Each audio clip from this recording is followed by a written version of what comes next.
గడిచిన 5 సంవత్సరాల్లో నువ్వు వ్యవస్థలన్నీ కూడా సర్వనాశనం చేశావు. ఒక మాజీ ముఖ్యమంత్రి 3-4 సార్లు ఈ రాష్ట్రానికి ముఖ్యమంత్రి చేసిన అతను చంద్రబాబు నాయుడు గారి ఇంటికి మీ ఎమ్మెల్యేలను పంపించి గేట్లకు తాళ్లు కట్టిన రోజులు నీకు గుర్తురాలేదా?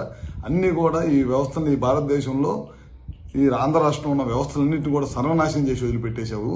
మొత్తం కూడా రాజకీయ లబ్ధి కోసం గడిచిన 5 సంవత్సరాల్లో మా కార్యకర్తలను కానీ లేకపోతే మా నాయకులను కానీ ఎవరిని కూడా బయటికి రానియకుండా కేసులు పెట్టడం అన్ని కూడా చేసి వ్యవస్థలన్నీ కూడా నాశనం చేసి వదిలిపెట్టావు. ఈ భారతదేశంలో ఈ స్వతంత్రం వచ్చిన తర్వాత ఏ రాష్ట్ర ముఖ్యమంత్రి పరిపాలించలేనంత అధ్వానంగా గడిచిన 5 సంవత్సరాలు నీ పరిపాలన ఉంది. అందుకే ప్రజలు కూడా నీకు 11 సీట్లకు పరిమితం చేశారు. ఇప్పటికైనా నువ్వు ఒకసారి ఇంట్లో కూర్చొని ఆత్మ పరిశీలన చేసుకో. గడిచిన 5 సంవత్సరాలు ఏ విధంగా మనం పనిచేశాము, ఎందుకు ప్రజలు ఈ తీర్పిచ్చారనేది చేసుకోవాల్సిన అవసరం ఉంది. మళ్ళీ వాళ్ళ నిన్న కోడ్లో నువ్వు బయటకు వచ్చావు. ఒక ముఖ్యమంత్రిగా పనిచేసిన వాడివి కోడ్లో వెళ్ళకూడదనే విషయాన్ని నీకు తెలియదా? అది కూడా తెలియకుండా నువ్వు ముఖ్యమంత్రిగా ఏ విధంగా పనిచేశావు?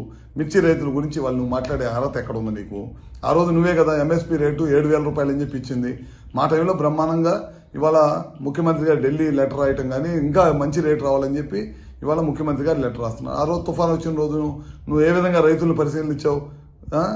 పరామర్శకు వచ్చి నీకు గ్రీన్ కార్పెట్ వేసుకొని గ్రీన్ కార్పెట్ మీద బెంచ్ కట్టుకొని బెంచ్ మీద నుంచొని రైతులను పరామర్శించిన ముఖ్యమంత్రి ఎవరన్నా ఉన్నాడు ఈ దేశంలో అంటే నువ్వే. ఆ రోజు అపోజిషన్ లీడర్గా ఉండి రైతుల తరఫున పోరాడిన వ్యక్తి ఎవరన్నా ఉన్నాయంటే అది మా చంద్రబాబు నాయుడు గారు.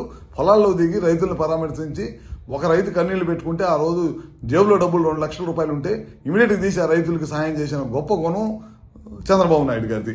ఇవాళ నువ్వు అన్నీ కూడా మోసపూర్వమైన పనులు చేయటం, నాకు సెక్యూరిటీ అబద్ధపు హామీలు, అబద్ధపు మాటలు, పొద్దున్న లేచిన దగ్గర నుంచి ప్రభుత్వ పనితీరు మీద బురదేయటం తప్పక నువ్వు చేసింది ఏమన్నా ఉందని చెప్పి మరొకసారి తెలియజేసుకుంటూ ఇంకా నువ్వు ఆత్మ పరిశీలన చేసుకోవాలి.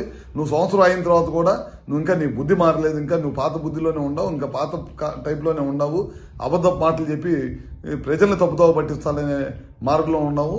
ఖచ్చితంగా మేము ఏదైతే చెప్పాము ఎలక్షన్ ముందు ఇచ్చిన హామీలన్నీ కూడా నెరవేరుస్తాము.